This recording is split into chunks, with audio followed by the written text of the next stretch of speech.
and this COP actually has to accept these findings of the IPCC report and identify a way forward. It's not just to put it front and center, which is obviously key, but what are they going to do from here?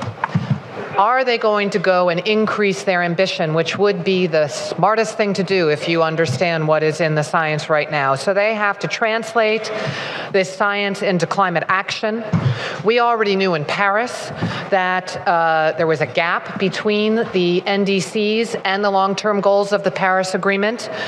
Parties here in the next hours need to lay the groundwork to actually get countries to increase their ambition in their NDCs and set a accept that they're going to have a domestic process to get those higher NDCs in place by 2020. So at the moment, finance rules are not sufficiently addressed, and they are not sufficiently robust and transparent to spur more climate ambition and action in the coming years, and also to build trust between developing and developed parties. What's really interesting to see is that last week, actually, we saw a lot of countries such as Germany, Sweden, New Zealand, France, the EU, Belgium, and Italy make new pledges to the Adaptation Fund, and the overall amount reached $128 million.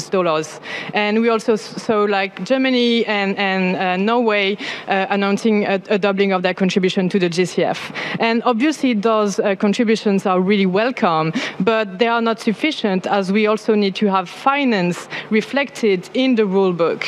So in these final hours of negotiations, we actually need those countries who stepped forward last week to acknowledge that there is a need to have finance reflected in the rulebook, and that this will be a key element to respond to the needs of developing countries for adaptation, for mitigation, and also for loss and damage.